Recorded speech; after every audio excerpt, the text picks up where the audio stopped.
नमस्कार। मैं सविता वर्मा गज़ल आप सभी के लिए लेकर आई हूँ अपनी धारावाहिक कहानी प्यार मगर अनूठा का भाग 5। तो सुनिएगा। डॉक्टर अजय की पंखुड़ी के बारे में पूछने पर रहीम चाचा की आंखों में आंसू उमड़ आए। उन्होंने अपनी आंखों के आंसू को पोंछते हुए डॉक्टर अजय को पंखुड़ी के बारे में बताना शुरू किया। एक हंसता खेलता परिवार था कुमार साहब का। सरकारी नौकरी में थे साहब, इंटर कॉलेज में पढ़ाते थे। बहुत ही मिलनसार और हंसमुख स्वभाव वाले थे साहब। किसी की भी मदद करनी हो तो आधी रात को भी तैयार रहते थे। और मैडम जी भी साहब की तरह ही एक अच्छे स्वभाव की मालकिन थी। मैडम डिग्री कॉलेज में पढ़ाती थी। साहब और मैडम की लाडली व जान से प्यारी इकलौती संतान है पंखुरी बिटिया। कहते कहते रहीम चाचा का गला भर गया और वो थोड़ी देर चुप रहे।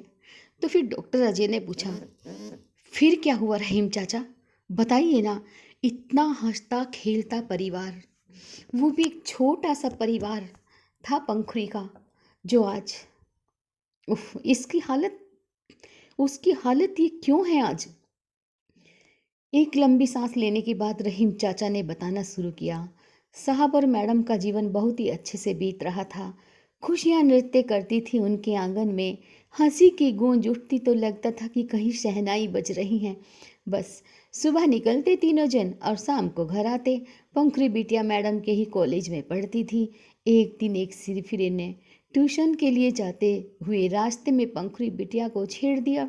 बस यहीं से शुरू हो गई थी डॉक्टर बेटा उस हंसते खेलते परिवार की बर्बादी की कहानी। बर्बादी की कहानी मतलब कि पंखुड़ी के माता पिता।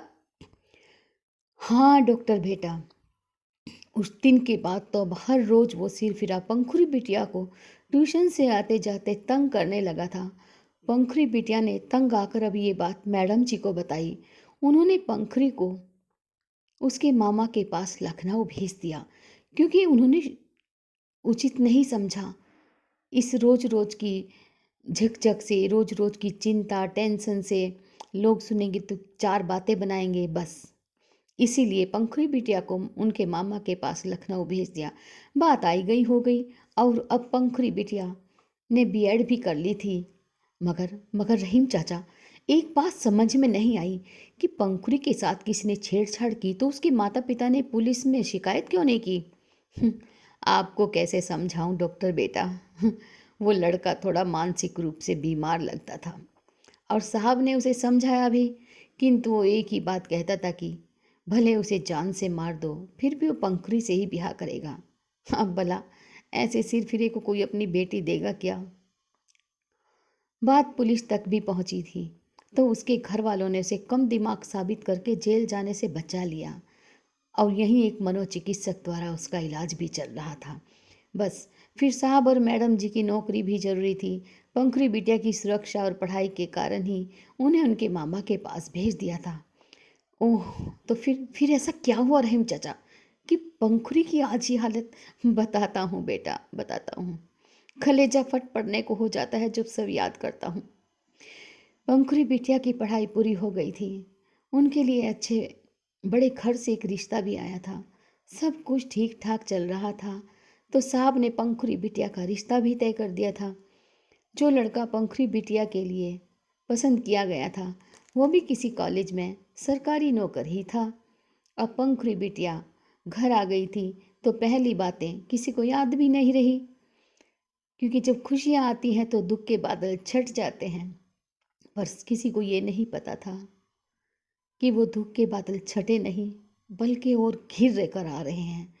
सब कुछ अच्छे से चल रहा था। पूरे घर में रौनक छाई हुई थी। हर रोज घर में ढोल की बजती और मंगल गीत गाए जाने लगे। मैडम जी बढ़ चढ़ कर लाडो गीत गा रही थी। तभी मेरी बिटिया सलमा के ब्याह की भी बात चल रही थी। मैडम जी पंखुड़ी बिटिया के जैसा ही प्यार करती थी मेरी बिटिया सलमा को।